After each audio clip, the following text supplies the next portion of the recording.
सारी दुनिया जो है ना सर एआई से खौफजदा हुई हुई है, तो आप अपने तजर्बे की मैं तो रोशनी। खौफजदा नहीं। हाँ जी सर, ये एआई जो है ना, एआई ये एक नई टेक्नोलॉजी है। एआई के कमालात आपके सामने आते रहते हैं, आप देखते रहते हैं कि आपको ऐसे लगेगा कि मैं यहाँ बैठा हूँ और मैं यहाँ बैठा ही नहीं हूँ, और आपको लगेगा मेरी आवाज़ है, मेरी आवाज़ नहीं होगी, और आपने कई इसके कमालात देखे हैं।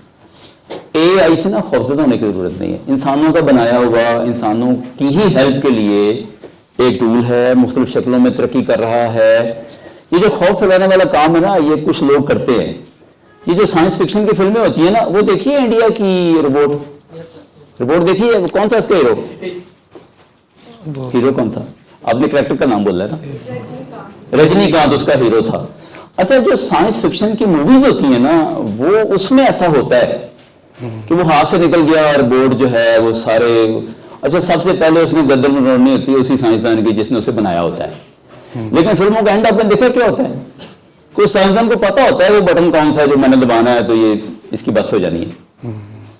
तो इंसान के लिए जो साइंस के कारनामे हैं ये सम टाइम तबाही का बायस बनते हैं, लेकिन अगर इंसान खुद रिस्पॉन्सिबल हो तो इनको कंट्रोल करके चलता है। इंसान कोई ऐसी हरकत नहीं करेगा कि जिसके नतीजे में इंसानों के हाथ से दुनिया का निज़ाम निकल जाए और जनाब दूसरा आ जाए। तो देखें, जहां पे इसमें डिसेप्शन आ गई, झूठ आ गया, वो जो है वो उसकी डीप लर्निंग के नतीजे में मसाइल पैदा हो गए, तो वहीं जनाब जो है वो डीप फेक कहते हैं ना उसे, डीप फेक। उसके साथ साथ ही कि कैसे चीज़ों को वेरीफाई करना है, कैसे इसे बचना है, इस पर शक करना है, तो ये सारी चीज़ें जो हैं ये भी तो साथ साथ हम सिखा रहे हैं ना इंसानों को।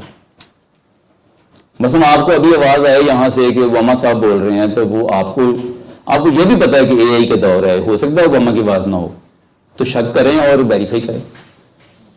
अगर तो वो ओबामा की ऑफिशियल वेबसाइट से है फिर तो ठीक है, ओबामा की आवाज़ होगी। अगर किसी और ने लगाई है तो आप शक की निगाह से देखें उसे। अच्छा सर, नहीं कि एआई को तबाही ला रही है। एआई तो बहुत ही ज़बरदस्त किस्म का, यूजफुल किस्म का टूल है।